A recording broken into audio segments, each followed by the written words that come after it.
অবাক হবেন, আমার মায়েরা পুরো বৎসর কোরআন পড়ে না, পড়ে বাড়িতে কোরআন খোলায় না, খুলে কখন? শুধুমাত্র রমজান মাস। আর কিছুদিন পরে রমজান মাস আসবে, কোরআন খুলবে। আচ্ছা আপনারা বলুন, কাঁসা পিতলের জিনিস জানেন না জানেন না? আচ্ছা ওটা ব্যবহার করলে চকচক করে না ভরে রাখলে? ব্যবহার করলে। কোরআন এমন এক মুকাদ্দাস কিতাব, যদি কেউ পড়তে থাকে আস্তে আস্তে আল্লাহ তার গিলে গাঁথতে থাকে। জোরে বলুন সুবহানাল্লাহ। অনেক এমন বাবাজি আছে 5 ওয়াক্তের মুসল্লি, জিজ্ঞেস করুন সূরা ইয়াসিন পড়তে পড়তে মুখস্থ হয়ে গেছে, আছে না? না আছে। অনেক এমন মুসল্লি আছে সূরা ওয়াকিয়া মুখস্থ, আর রমজান মাসে একবার কোরআন খুলে খালা, তার ঘরে আর ফেরেশতা থাকে না। আর হা দু দু লেলা হেরা তা বুঝে কর। যে পুরো রমজান মাসে খালা 27 পারা পড়েছে থেকে থেকে। তারপরে 27 দিনে ইমাম সাহেবকে দিয়ে পাঠিয়েছে হাফেজ সাহেবকে, হাফেজ সাহেব আমার 3 পারা বাকি আছে, একটু পড়ে দিয়ে বক্সে দেবেন। দেখবেন ছোট ছোট কাগজে নাম লিখে মেয়েরা দিয়ে পাঠায়, আমার 1 খতম আমার খালুর নামে, আমার 2 খতম আমার চাচির নামে, আমার 3 খতম আমার বাপের নামে। আচ্ছা গোটা গ্রামে 1000 মা যদি আমাকে দোয়া করতে দেয় কাগজে লেবে খালার নামে চাচুর নামে, তা আমাকে পাইকিরি দোয়া করতে হবে না? হবে না? রাব্বানা আতিনা ফিদ দুনিয়া হাসানাহ ওয়া ফিল আখিরাতি হাসানাহ, আল্লাহ সবারই দোয়া করেন। আর প্রতি দোয়াই 10 টাকা করে। আমাদের সমাজ সব নামাজও পাইকিরি চলছে। পাইকিরি চলছে না চলে নাই? হ্যাঁ দেখবে রমজান মাস আসুক, যদি কোনো হাফেজ সাহেব একটু ধীর স্থির ভাবে পড়ে, নামাজে দেরি করে তারাবিতে, কি হাফেজ আনলিবে একদম স্পিড নাই, যে হাই স্পিড হতে হবে যেন ফেরেশতারাও খুঁজে না পায় মাল পড়ছে কোথায়। এরা দোষ দেয় হাফেজের, হাফেজের দোষ নাই। একদিন যদি দেরি করে দেয়, বাইরে বেরি মুসল্লি গটা ঝামেলা, একে রাখতে হতো না, হাফেজটাকে বেকার রেখেছিস বলে কেন? স্পিড নাই। 40 মিনিটে নামাজ শেষ হবে, আল্লাহু আকবার আলহামদুলিল্লাহ মালিক এরা বললে ফুটিয়ে দিলে ভাই দারুণ হাফেজ। ফেরেশতারা বলছে তুরাই জানিস, আমরা তো বুঝতে পারি না মাল পড়ছিল কোথায়। এই তো সমাজের নামাজ। আর অথচ কোরআনে আছে আল্লাযীনা হুম ফি সলাতিহিম খাশিউন, নামাজ পড়লে ধীর স্থির ভাবে পড়ো। আমাদের নামাজ তো ওই জন্য রাসূল বলেছেন, রাসূল সাল্লাল্লাহু আলাইহি সাল্লাম বলেন ফাইন্নাহু ইয়ারাক, তোমরা নামাজে দাঁড়ালে মনে মনে ভাববে আমি আল্লাহকে দেখতে পাই বা না পাই, আমার আল্লাহ আমাকে অবশ্যই দেখছে। কিন্তু দুঃখের বিষয় খালা নামাজের নিয়ত মেনে যা আসরেন আল্লাহু আকবার, আর ভাতের হাঁড়ি চুলোতে চাপানো আছে, এখন খড় দিয়ে জ্বলানো আছে, কাঠ দিয়ে আছে, ভাতের হাঁড়ি উল্টিয়ে পড়ছে এখন মাড়গুলো, আর চড়বড় চড়বড় চড়বড় চুলো করছে খালা আলহামদুলিল্লাহ। বুঝতে পারছে? ও ভাতের হাঁড়ি দেখছে, ভাতের হাঁড়ি আর নামাজ একসাথে, নামাজ কেমন হবে? আমাদেরও নামাজ তাই, দোকান করেছে একটা দিয়ে, আমাদের দেশের লোকের অভ্যাস হচ্ছে ঠিক একামত চালু হবে তখনই ছুটবে মসজিদে ঢুকার লেগে, ঠিক কিনা? শুরু হয়েছে আল্লাহু আকবার আল্লাহু আকবার, ই তখন তাড়াতাড়ি গিয়ে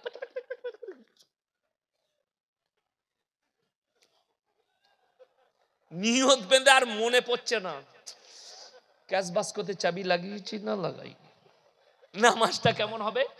ক্যাশ বাস্ক আর নামাজ একসাথে, ওই রকমই নামাজ হবে। ওই জন্য রাসূল সাল্লাল্লাহু আলাইহি সাল্লাম বলে দুনিয়ার হাজত সেরে নিয়ে নামাজে দাঁড়াও। মা তোমার ভাত হয়ে গেলে তারপরে নামাজটা পড়ো, আর তা না হলে ভাতটা নামিয়ে দিয়ে নামাজটা আদায় করো। দুটোর মধ্যে একটা কাজ ফেলে রেখে ওই নামাজ হবে। এই আমি তখন তাল বিলিম, বুঝতে পারলে, ছুটিতে আসতাম, ইমাম সাহেব না থাকলে আমাকে বলতো ইয়াসিন নামাজটা পড়িয়ে দেবে। তো আমি একবার নামাজ পড়তে যাচ্ছি আসরে, তো পুকুরের পাড়ে এক দাদির ঘর, দাদি দেখছি নামাজের নিয়ত বেঁধেছে আল্লাহু আকবার। এখন বৌমারা ঝাঁটা খুঁজে বেড়াচ্ছে, দাদু কোথায় রাখলে, কোথায় খালা নামাজ বন্ধ মানে আঙ্গুল বাড়িয়ে দেখাচ্ছে, আমি বলি দাদি এটা কি নামাজ? বলে তোরা দুদিনকার মলবি, তোরা কি জানিস? আমরা অনেক দিন থেকে পড়ছি, আমরা খালি কবরে যা খালা বুঝতে পারবি। সমাজটা অর্ধেক শেষ হলো কার হাদিসে? দাদির আর খালার হাদিস, হাদিসুন নিসা। আমাদিকে দুটো কাজে রেখেছেন আপনারা মৌলবিদিকে। কটা বললাম? দুটো, হলে আর মোলে। বলে বাকি? বলে বাকি সব খালা ঠিক করে নিবে। কি করতে হবে? লোক মরে গেছে 4 দিনে, 3 দিনে, 40-এ, চালসে, সাতার ফায়দা, ঘাটে উঠা, নফল। আর 40 দিনে তো মিলাদ এমন ভাবে দিচ্ছে মনে হচ্ছে যেন আর বাপের বিয়ে। বোনকে বলতে যাচ্ছে, বুনাইকে বলছে, বিয়াইকে বলছে, বিয়ানকে বলছে, ফুপুকে বলছে, মামাকে বলছে, কিন্তু পাড়ার নেতাকে বলছে, হাজি সাহেবকে বলছে, বড় লোককে বলছে, এতিম মিসকিনকে বলে নাই। ঠিক বললাম না? আর আপনি বলছেন আমার বাপের নেকি পাওয়া যাবে। যদি কোন মৌলবি স্টেজে বলতে পারে ইসলামে কোরআনে হাদিসে 40-এ পালন করা আছে, আমি ইয়াসিন জীবনে আর নদিয়া ডিস্ট্রিক্টে জলসা করতে আসবো না। চ্যালেঞ্জ, এটা চ্যালেঞ্জ। 40-এ নাই। আপনি দোয়া সব সময় করতে পারেন বাপের জন্য, পারেন না? পারেন না? সব সময় পারেন। আমি আজকে স্টেজে দোয়া করব কার জন্য? আমার ফুপুই তো ভাই একজন হাফেজ মোল্লা কারি সাবান সাহেব আজকে ইন্তেকাল করেছে। আমি তার মাটি দিয়ে আসছি এখানে, আমি তার লেগে দোয়া করবো, আল্লাহ আমার ভাইকে জান্নাতি করো। করতে পাবো না? পাবো না? দোয়া হবে। তো তার লেগে আমাকে 40 দিন গুনে গুনে রেডি হতে হবে। কে বললো তোমাকে? কোথায় পেলে? সমাজ। আর আমাদের দেশে মদ খা, গাঁজা খা, সুদ খা, বাড়ি খা, পাপের সাগরে ডুবে থাক।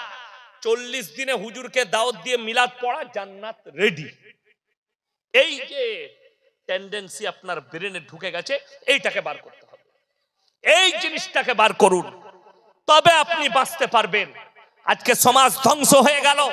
নামাজ পড়ে না, তার কারণে জানে আমি মরে গেলে পাপের সাগরে ডুবে থাকলো আমার পরিবার আমার জন্য মিলাদ পড়িয়ে আমাকে জান্নাতে দিবে।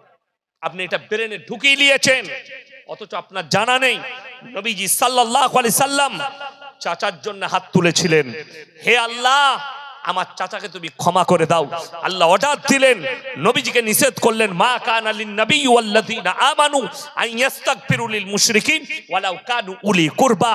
হে আমার নবী এবং মুমিনরা শোনো, তোমরা দোয়া করতে পাবে না যারা মুশরিক হয়ে বেঈমান কাফের বদ্দিন হয়ে মারা গেছে, তার লেগে দোয়া করতে পাবে না যদিও তারা তোমাদের নিকটতম আত্মীয় হয়। এরপর ভেবে দেখুন, আমাকে ভাড়া করে এনেছেন। আচ্ছা, কোন মৌলবীর দোয়া শুনেছেন?